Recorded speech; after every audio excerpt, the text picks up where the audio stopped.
Hey, I'm Dan Ackerman here at CES 2014 with Scott Stein, and one of the traditions we always do here every year, Scott, is a roundup of the best laptops and other PCs from the show. Obviously, computers always a really big category at CES. It's a tradition. And now, this year it sort of feels like, you don't have the surprise of the tablets and convertibles in the same way, but there's still some new things coming out. Right, last year we had Windows 8 for the first time. We Yeah. had a lot of people doing the hybrids, things that change shape and form. Before that, you had Ultrabooks, and even before that, Netbooks. So this year, I don't think there's a big kind of computer theme. I think we're seeing refinement, a lot of things that we saw before. Yeah, it looks like price, affordability, maybe taking some of those ideas and, like you said, refining them and coming up with something that's a little more viable. Speaking of refining, actually, we have a refinement of one of our favorite laptops / hybrids from last year. This is the new Yoga 2. The Yoga obviously was one of our big hits last year. The Yoga 2 Pro came out in the fall of 2013. That was a very expensive, very premium system. This is the Yoga 2 minus the Pro, so it's a little bit more affordable. And what they do to make it more affordable is they take out that super high-res 3200 by 1800 screen, just goes back to regular 1080p. So it's a little bit thicker, but you still get that awesome hinge. Look at that bends all the way back. And this is the 13-inch version. I think it's a bit under $1,000. It's still kind of premium. What I really like a lot is that they have an 11-inch version of the Yoga that has an Intel Pentium chip, so you trade down a little bit there, but that starts at $549, and to get this really great mechanical hinge on that is fantastic. Well, it actually feels more like the IdeaPad line before the Yoga. If you ever shopped for an IdeaPad and looked at those like mid-range models, it kind of has that feel, but now they're incorporating that hinge. You can imagine you'll start seeing this in more laptops. Kind of like you saw touch across more laptops. Maybe all laptops will start becoming convertible like that. That's kind of the big secret. I've actually seen a couple of other things this week that have this style of hinge on it. Yeah. Some of them have been announced, some of them haven't, but I think people are figuring out in that hybrid space, this is one of the designs that actually works because it doesn't mess with that laptop form factor. We don't lose anything, so why not throw that in? It's like, if you can do that, and it's not a really crazy experimental design, it's just there for you, and the price is reasonable, so you're not paying up for it. Hey, let me show you real fast.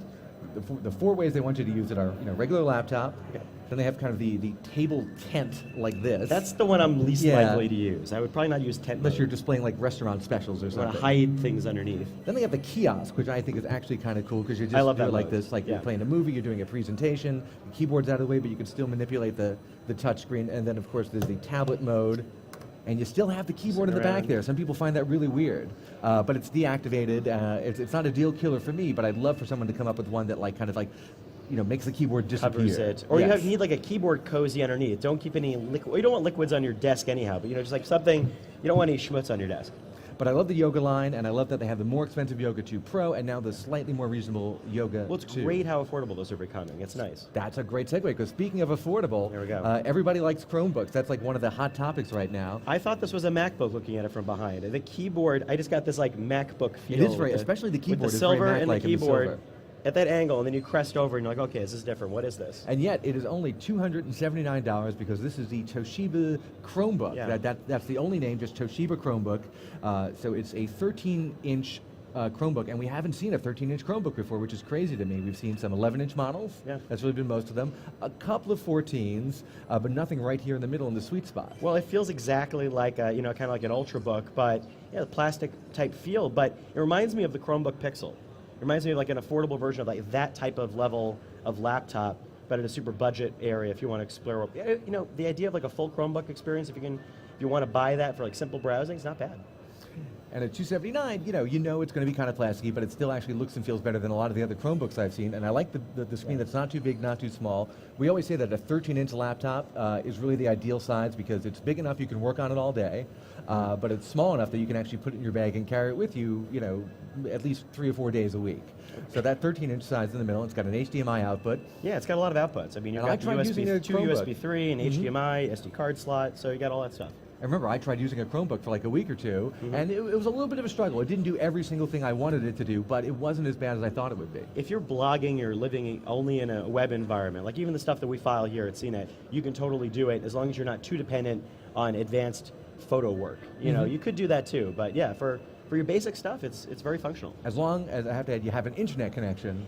Yes, there is offline. There's offline elements, but I feel very worried. You can cache Google Docs. It feels like a leap of faith, even though I've never lost anything.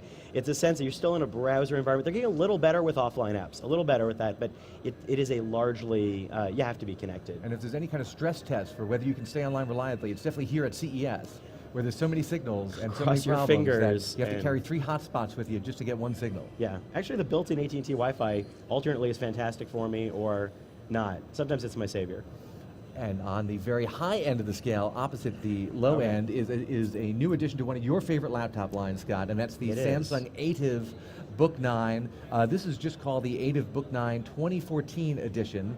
It's a 15-inch version. So not You called just Plus reviewed or Light or anything. I don't think it's a Plus or Light in that, and you reviewed the 13-inch version, the Book 9 Plus, and you loved it. Why did you love it? Well, I loved it because it was thin. It had a tremendously high-resolution screen. The price wasn't too off of what you're paying for equivalent products like that. And just the design and performance were great, and the battery life was great. And that line of Book 9, or before it was Series 9, those have been a great line of products. And there's been experimentation. I remember the 15-inch Series 9 that came out a little while ago. I mean, it's bigger.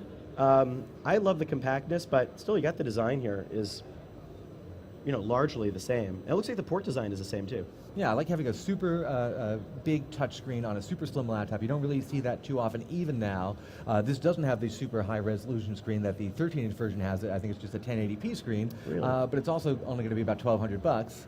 So if you're going to compete kind of with Apple in that over $1,000 price area, you really have to be super premium. And I think this Book 9 series is one of the few guys that actually does that.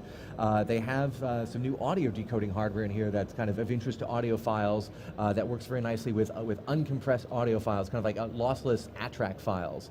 And if you bought something like that Beatles MP3 Apple that came out a few years ago, you get the regular MP3 files and you get the ATTRACK files, which are like 24-bit files. And not a lot of computer equipment plays nice with those, so I think that's kind of cool. I kind of wish this had a higher resolution screen. Although, looking at it, I don't notice that the difference is there. I mean, it looks, from this distance, it looks good. And it looks very sharp. Well, maybe that'll be the Plus edition that'll come out later. Probably.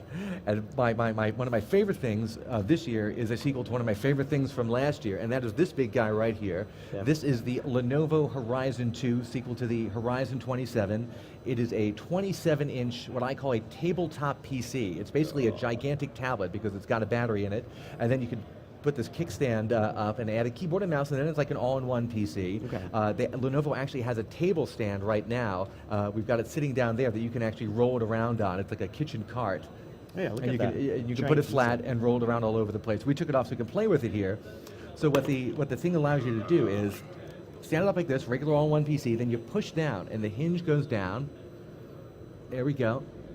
And then it kicks into this special mode called Aura. It's like a software overlay that Lenovo came up with that's good for this tabletop thing. And in the office, whenever we have a tabletop PC, we put them on the couch, we put them on ottomans, tables. People just want to come over. It's very sci-fi, like they want to manipulate photos and move stuff around. Yeah, this is like where you have your situation room where you're all going to stand around and kind of manipulate things. I don't know what I'm going to manipulate on this, but I want to manipulate things. But something.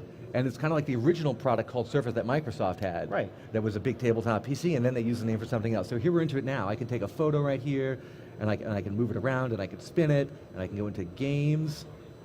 And you can move that around an app. And let's do a little, air hockey. Right. And it comes with these little paddles and a couple other gaming accessories. Let's see if we can launch the air hockey game, and that'll give us a fun little It's thinner. demo. It's still heavy. I mean, you don't want to carry this around. It's 15 pounds. Last year's was 18 pounds. Yeah, You still don't want to carry it around, but you can go from room to room at least. And it is definitely thinner than last year's. All right. So I'm going to challenge you very quickly to a one-point game of air hockey. Let's do it. We're going to go classic. This is unfair. This is unfair. That's right. I'm a ringer. I'm going to let you win the first one. Then we're going to make it interesting. Yeah. Here we go. Put your paddle in a little circle. Okay, ready? Here we go.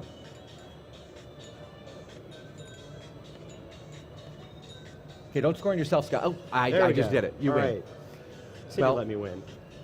That shows that you were the better air hockey player than me.